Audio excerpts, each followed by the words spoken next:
Hey everybody, welcome to the top of Table Rock Mountain, and today I want to talk about how this spot reminds me of a specific place in Israel and how that spot is always tied in my mind to something we read today in Revival from the Bible.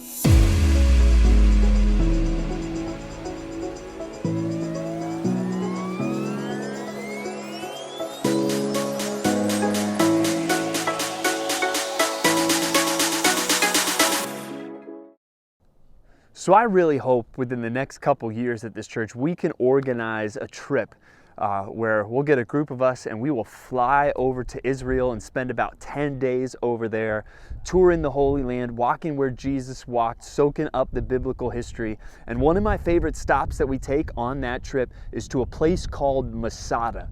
Now, there's not a lot of references to it in the Bible. There's one maybe with King David, but what it is, it's a mountain that reminds me of Table Rock, just rising up right by the Dead Sea. And it's quite a hike to get up to the top. It might be, I think, a little steeper than this hike here. And one of the impressive things about it is that King Herod built a fortress on top, and not just a fortress, but a palace where he would go and he would hang out.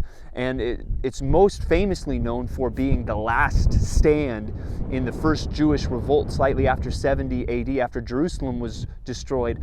Some Jewish rebels held out at Masada and eventually all committed suicide as the Romans finally broke through the wall. But they were there for a long time. It was a long siege because they were very well protected up at the top of this fortress. That's, there's no nice smooth way like there is up the back of Table Rock. It's steep on every side. And at the very northern tip of that mountain, Herod has this palace.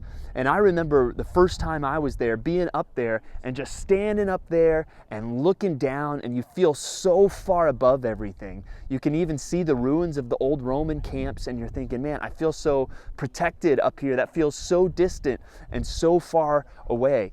I remember being up there, and I pulled out my Bible and I read from Psalm 62. Which says, "For God alone my soul waits in silence. From him comes my salvation. He alone is my rock and my salvation, my fortress. I shall not be greatly shaken."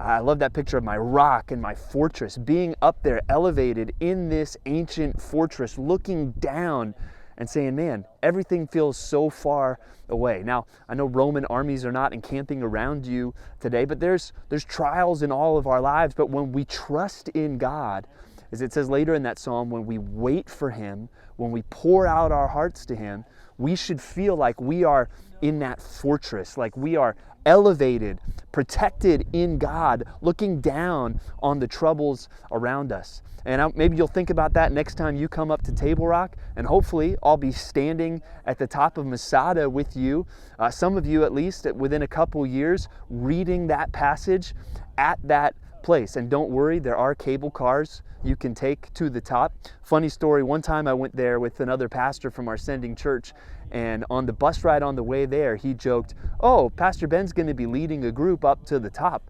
that's going to run to the top for anybody that wants to do that." And I was like, ha, ha, ha. But some people took him seriously, and one thing led to another, and there I am leading this group running to the top of Masada. The only problem was it was early July, and the temperature was about 60 degrees warmer than it was this morning. And I thought, I've done this before. And about 2/3 of the way up the mountain, I was repenting of my arrogance and my confidence in the flesh and the pride of my youth, and it was not a great experience. So if we go and it's in the summertime, I recommend let's take the tram to the top. But what I want you to think about today is that picture of just being above everything, being protected in a fortress. And that fortress for us is God. The other thing I want to mention today is our reading from 1 Corinthians chapter 7. Yesterday it focused a lot on marriage. Today it talks about marriage some more, but it also talks about singleness. And Paul even talks about the advantages of singleness. Mainly he says, hey, the single person can be anxious about the things of the Lord. They're not distracted by that.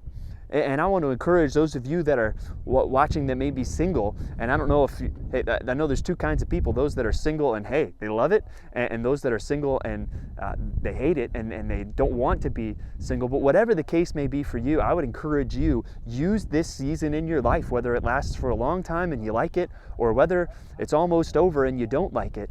Use it to serve the Lord with everything you've got. And I'm thankful for people I know that they've exemplified that in their lives, and that's what I want to encourage you to do. But even the words to married people, it says something actually shocking in there to married people. It says, let those who have wives live as though they have none. And I don't know if any of the wives watching this video are really hoping that their husbands are going to apply that verse today, but the idea there is not, hey, forsake your families. It's the time is short. As Christians, we have an urgent mission, and we can't even let good things like family or our jobs or things like that become the preoccupation of our lives. We have to stay focused on the kingdom and what Jesus has called us to do. And I think that's another good word for us in this time, to not get caught up with finances or what's going on in the world, but to keep our focus on Christ and on His mission. And all the things that we are concerned about, let's take them to the fortress and trust God.